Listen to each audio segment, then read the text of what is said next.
Everyone, welcome back to my channel Nursing Out Clearance. My today's topic of discussion is all about Providone iodine solution or Providone iodine ointments. তো দেখো Providone iodine ointment বা Providone iodine solution এই দুটোকেও কিন্তু আমরা বিটাডাইন solution বা বিটাডাইন ointment বলতে পারি।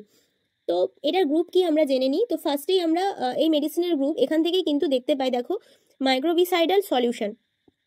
তো এটা আমার কত এমএল, দেখো 100 ml কোয়ান্টিটির একটা বটল আমি তোমাদের কাছে রেখেছি প্রভিডন আয়োডিন সলিউশন যেটা, অ্যান্ড এটা হচ্ছে 15 গ্রামের একটা অয়েনমেন্ট, প্রভিডন আয়োডিন অয়েনমেন্ট বা এটাকে বলা হয় বিটাডাইন লোশন, বিটাডাইন অয়েনমেন্ট।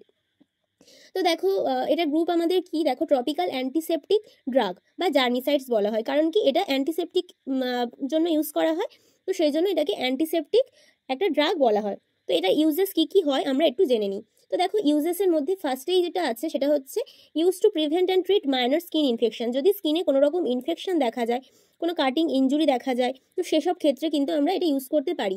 আর এই সলিউশনটা আমরা কোন কাজে ইউজ করব, যখন কোনো কাটিং ইনজুরি হবে সেটা ড্রেসিং করার জন্য, কিন্তু মানে ক্লিনিং উন্ডস, যদি কোনো মানে উন্ড ড্রেসিং করতে হয় তো ওটাকে আমরা ফার্স্ট কিন্তু ক্লিন করার কাজে এই সলিউশনটা ইউজ করতে পারি।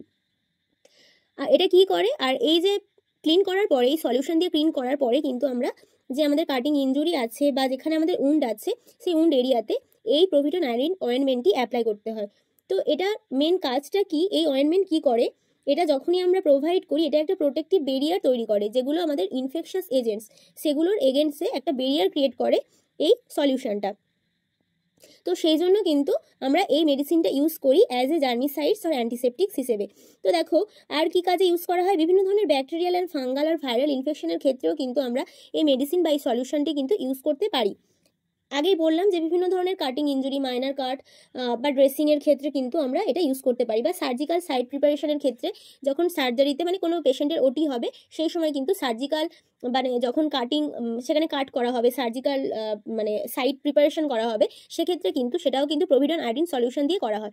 তো সেজন্য এটা আমরা মেনলি মনে রাখবো যে কোথায় কোথায় ইউজ করা হয়, যখন ড্রেসিং করা হয় সেক্ষেত্রে ইউজ করা হয়, কাটিং ইনজুরি যদি থাকে সেক্ষেত্রে ইউজ করা হয়, এবং বিভিন্ন ধরনের ব্যাকটেরিয়াল ফাঙ্গাল এই ইনফেকশনগুলো যদি থাকে সেক্ষেত্রে আমরা কিন্তু প্রভিডন আয়োডিন অয়েনমেন্ট বা প্রভিডন আয়োডিন সলিউশনটা ইউজ করতে পারবো। এবার দেখো কিভাবে অ্যাপ্লাই করবো সেটা একটু জেনে নিই, সেটা সব থেকে বেশি ইম্পর্টেন্ট বড়। তো দেখো জেন্টলি ক্লিন উইথ এনএস, প্রথমেই আমাদের যখন স্কিন প্রিপারেশন করবো আমাদের ওই জায়গাটাকে এনএস দিয়ে পরিষ্কার করতে হবে। তোমার কাছে যদি এনএস অ্যাভেলেবেল না থাকে তোমরা ক্লিন যে ওয়াটার বা তোমরা সেই জলটাকে ফুটিয়ে গরম করে নিয়ে সেই জলটা কিন্তু ওখানে অ্যাপ্লাই করতে পারো, কোনো পরিষ্কার কাপড় দিয়ে সেখানে তোমরা অ্যাপ্লাই করতে পারো বা গজ অ্যাপ্লাই করতে পারো। Then apply thin layer of Betadine. তো তারপরে কিন্তু এই বিটাডিন সলিউশনের একটা থিন লেয়ার তোমরা সেখানে দিতে পারো, বা অয়েনমেন্ট সলিউশনও দিতে পারো, বা অয়েনমেন্টের একটা থিন লেয়ার সেখানে প্রোভাইড করতে পারো।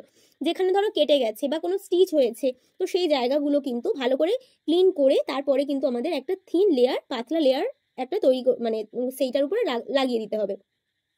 তাহলে এটা কি হবে, এবং তারপরে আমাদেরকে এয়ার ড্রাই করতে হবে। ওটা দেওয়ার পরেই যে আমরা যখন অ্যাপ্লাই করে দিলাম তারপরে কিন্তু সঙ্গে সঙ্গে যে আমাদের কোনো জামা কাপড়ের মধ্যে কোনো উন্ড আছে তো সঙ্গে সঙ্গে কোনো ক্লথিং দিয়ে যদি ঢেকে দিই তার ফলে কিন্তু সেই পুরো মেডিসিনটাই কিন্তু ওখানে উঠে যাবে, তাহলে স্কিনের যে হিলিং যে এটা সেটা কিন্তু নষ্ট হয়ে যাবে। তো সেই জন্য আমাদেরকে এয়ার ড্রাই করতে হবে, এবং স্টেরাইল যদি ব্যান্ডেজ থাকে স্টেরাইল ব্যান্ডেজ দিয়ে ওই এরিয়াটাকে, যে স্টিচ এরিয়া বা যেখানে কাটিং ইনজুরি হয়েছে সেই এরিয়াটাকে কিন্তু কভার করে দিতে হবে। এই জিনিসটা কিন্তু দিনে 3বার, তাহলে আমাদেরকে কবার এই মেডিসিনটা ইউজ করতে পারবো, দিনে 3 থেকে 4বার কিন্তু এটা তোমরা ইউজ করতে পারো। আর ড্রেসিংয়ের ক্ষেত্রেও যতবার ড্রেসিং করবো আমরা ততবার কিন্তু এটা দিয়ে ক্লিন করে এই অয়েনমেন্টটি কিন্তু সেখানে অ্যাপ্লাই করতে পারবো। তো দেখো সাইড এফেক্টস প্রত্যেকটা মেডিসিনের আমি বলেছি তোমাদেরকে থাকতেই পারে, তো এই মেডিসিনের সাইড এফেক্টস কিন্তু খুবই কম, কারণ এটা একটা অয়েনমেন্ট এবং এটা অনলি তোমার এক্সটার্নাল ইউজের জন্য। এবার অনলি তোমার স্কিন ইরিটেশন এই জিনিসগুলো যদি না থাকে তুমি এটা অ্যাপ্লাই করতে পারো। তবে জেনে নিই সাইড এফেক্টস কী কী থাকে। তো মেন যে সাইড এফেক্টসগুলো থাকে তো সেগুলো দেখো স্কিন ইরিটেন্স, বিভিন্ন ধরনের যে অনেকের স্কিনে তো অ্যালার্জিক রিয়াকশন হতে পারে, তো অনেক ধরনের অ্যালার্জিক রিয়াকশন দেখা যায় অনেকের এগুলো অ্যাপ্লাই করার পরে, তো তাদের ক্ষেত্রে কিন্তু এটাকে বন্ধ করতে হবে।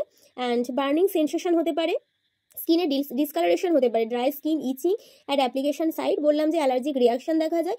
আর প্রলং ইউজ করার ফলে থাইরয়েড ফাংশনের কিন্তু এফেক্ট পড়ে, থাইরয়েড ফাংশনের উপরে এই মেডিসিনটার একটা এফেক্ট পড়ে যদি লং টার্ম একটা ইউজ করা হয়। তো কন্ট্রাইন্ডিকেশন কি থাকবে, এখানে কন্ট্রাইন্ডিকেশন হচ্ছে এই মেডিসিন তখন ইউজ করা যাবে না যখন সেই পেশেন্ট এটার প্রতি অ্যালার্জিক হবে। প্রভিডন আয়োডিনের প্রতি যদি কোনো পেশেন্ট অ্যালার্জিক হয়, কোনো হাইপার সেন্সিটিভিটি রিয়াকশন দেখা যায়, তো এই মেডিসিন কিন্তু তাকে বন্ধ করে দিতে হবে।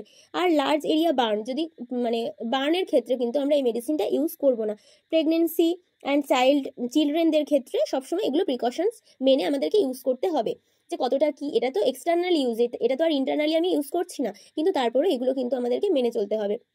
আর যখনই আমরা অ্যাপ্লাই করব তখনই আমাদেরকে স্টেরিলিটিটা কিন্তু অবশ্যই মেনটেন করতে হবে, কারণ এটা আমাদের কিন্তু একটা অ্যান্টিসেপটিক লোশন। যখন এটা আমরা দিচ্ছি এই কারণেই যে কোনো ব্যাকটেরিয়া ভাইরালের এগেনস্টে একটা বেরিয়ার ক্রিয়েট করে। তো যদি আমরা ঠিকঠাক করে স্টেরাইল টেকনিক ঠিক করে মেনটেন না করি, সেক্ষেত্রে কিন্তু আমাদের ইনফেকশনটা আরও গ্রো করতে পারে। তো সেই জন্য আমাদেরকে অবশ্যই অ্যাসেপটিক টেকনিক মেনটেন করে তারপরে স্টেরাইল গজ দিতে হবে, বা আমাদের যখন ড্রেসিং এরিয়াটা আমরা ক্লিন করব অবশ্যই আমাদের এনএস না হলেও একটা পরিষ্কার ফুটন্ত জল ঠান্ডা করে সেখানে ইউজ করতে হবে। এগুলো আমাদেরকে মেনটেন করতে হবে। তো আজকের ভিডিওটি ছিল যে প্রভিডন আয়োডিন সলিউশন আমরা কিভাবে ইউজ করব এবং এই মেডিসিন আমরা কোন কোন ক্ষেত্রে ইউজ করতে পারি, এই মেডিসিনের সাইড এফেক্টস কি অ্যান্ড কন্ট্রাইন্ডিকেশন কি কি। তো আজকে আমার ভিডিওটি এই পর্যন্ত। পরবর্তী ভিডিও নিয়ে খুব তাড়াতাড়ি তোমাদের সঙ্গে আসছি। ততক্ষণ সবাই ভালো থেকো, সুস্থ থেকো।